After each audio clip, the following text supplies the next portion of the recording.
close this gap by year 5.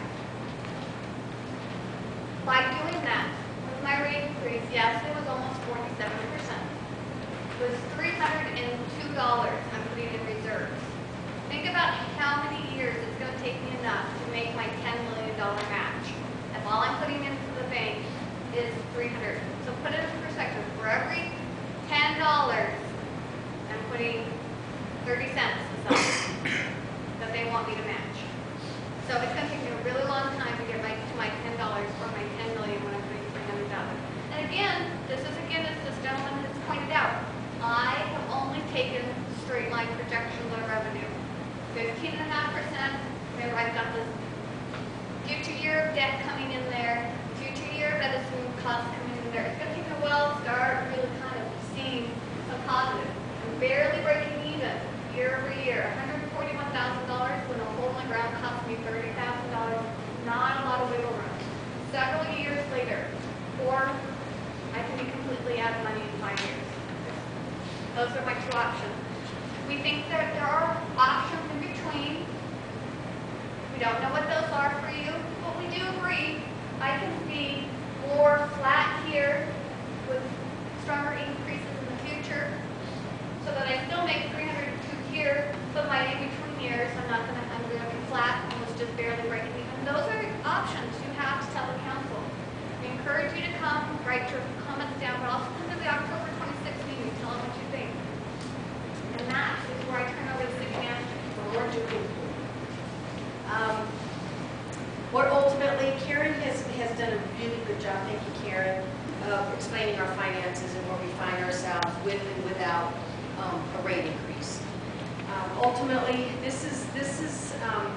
there are a lot of things the City Council would do before we got to this point, but we do think it's important to share with the public. Ultimately, what could happen if we don't have any rate increases and we continue to see that downward negative trend until all of our reserves are gone and there isn't any more money to operate the system. It's important to remember that the water department really is a standalone, separate entity in and of itself. It's part of the city, it's in the city's umbrella, but as an enterprise, it's a separate business. It stands all by itself. Ultimately, what happens, you've heard earlier, our expenses, obviously we can't meet our expenses. You heard Karen talk quite a bit about bond covenants. Our bond covenants wouldn't be met. You're familiar with the ramifications, worst case scenario, should that happen. We wouldn't have matching funds for grants. The reason that's important is over the past 5 years, even though we've put $20 million into our water system, $5 million, half of that came from grants. If you were to do the math, and we haven't done this, where all of that whole $10 million came out of your water rates would mathematically be much higher if we had to pay the whole $10 million for our water rates as opposed to half that amount. We get to the point where we have a reduced ability to maintain our water system, more leaks, falls into the mains keep getting older and older. Mains that aren't currently leaking today will eventually be leaking in the future. Water quality standards. Bruce didn't cover this in his presentation, but he did mention we spent quite a bit of time closely monitoring the quality of the water that goes into your faucets for you to drink. We have state standards and we have federal standards.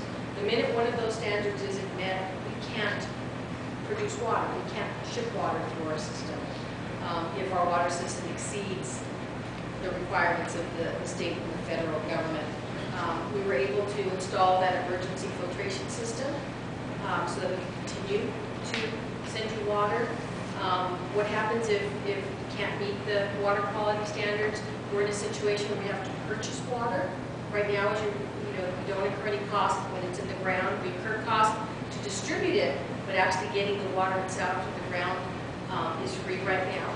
If we have to purchase it, we're paying for that water that we're currently free, on top of the costs, the electrical cost to distribute it through SierraMadre. And then again, it's similar to our own personal finances. I like that Karen always compares it so we can understand it on a personal level. The further and further behind we fall, behind caring for our house, the more expensive it gets to replace it and to fix things in the future, and the more expensive it gets. So the further and further behind we fall, the more difficult it gets to catch up. What are the council's options? There's actually a number of options, and should we get to this point, Should things become this severe, staff and the council, of course, will take action before we get to the point where the system's completely inoperable or bankrupt. We could actually sell the water department, including the water rights. The water rights determine how much water we can come out of the ground, and those are worth millions of dollars. Because other cities, of course, would like to buy them so they can pump the water. Because this is an enterprise, it's a business, it can stand on its own. We could sell this piece of the city operation for millions of dollars. The water system would be operated by a private water company, which Karen alluded to. And when you're owned by a private water company, there isn't a Prop 218 process. You go to the state PUC to comment on any increases in your water rate, but at the state PUC level, you know, you're one individual out of the millions that live in the state. We could declare bankruptcy. That's another option. You've heard of a number of cities and entities, especially recently in the news, talking about declaring bankruptcy. The problem with that is you don't know when you come through that process what debts are really going to be cleared. Our gut feeling is they probably won't clear things like bonds. If you remember who took out these bonds, government bonds tend to be interest-free. It's basically retired folks that take out these interest-free bonds. It's mutual funds. It's all these other places that take city bonds and put them in their portfolio. Most likely they're not going to want to default on all that debt.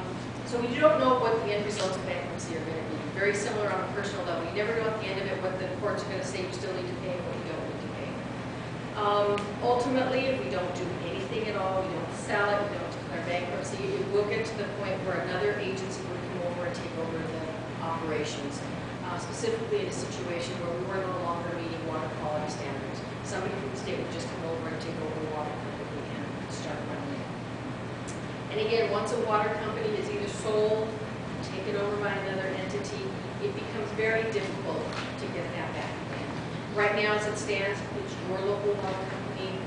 You have a voice through your locally elected officials here at Sierra Madre to voice your concerns and your opinions regarding the water company here at the local level. So it is something you, obviously with the Prop 218 process, have a really direct say about how your water system is run in the future. So there's a lot more local control, keeping it in-house as a city function. Very quickly, we touched very briefly about what is Prop 218. We include this in the presentation because we were getting asked this quite a bit. What is Prop 218 and why did we go through this protest process and why wasn't it an election where we could all go to the ballot box and vote? Basically, it was a constitutional amendment approved by the voters in 1996. From 1996 until about 2006, cities didn't think it pertained to things like water rates or electrical rates, municipal utilities. Thought it primarily pertained to assessment districts and special assessments. Someone actually sued, who wasn't even in Sierra Madre, in another municipality, somebody actually sued and won, and the courts determined, yes, Prop 218 does apply to water rates and electrical rates for municipal water companies. So in 2008, the litigation was pretty much cleared. Cities were given some direction as a result of the lawsuits on what process cities should use if they want to increase water rates. And the process that the city used is the process that resulted from that litigation. And that was required to give notice. You received a notice in the mail that the city was proposing to increase water rates. Then we had to provide an opportunity for you to do a written protest, and many of you did that. That means you had to send us a letter or something saying, I protest water rates. We counted them and determined whether or not a majority protest was received. If a majority protest is received, cities can't do a rate increase. If a majority protest is not received, the city council could proceed with it. In our case, the majority protest wasn't received. The council still decided because it was such a allowed, there was still a lot. Even though it wasn't enough, there was a significant amount. The council decided to hold off on any increases and go on and talk to the community. What's next? We're doing quite a bit of community outreach through the months of August and September. Mostly we want to hear from you. You have forms that you were handed at your seat. If you could please tell us what your thoughts are about this whole water rate situation and what should the city do to ensure the fiscal stability of our water system into the future. Should we be in the water business? All of those things are the council, what the council wants to hear from you. The council will be discussing water rates in the fall. Right now it's scheduled for the second council meeting in October, which is October 27th, I believe.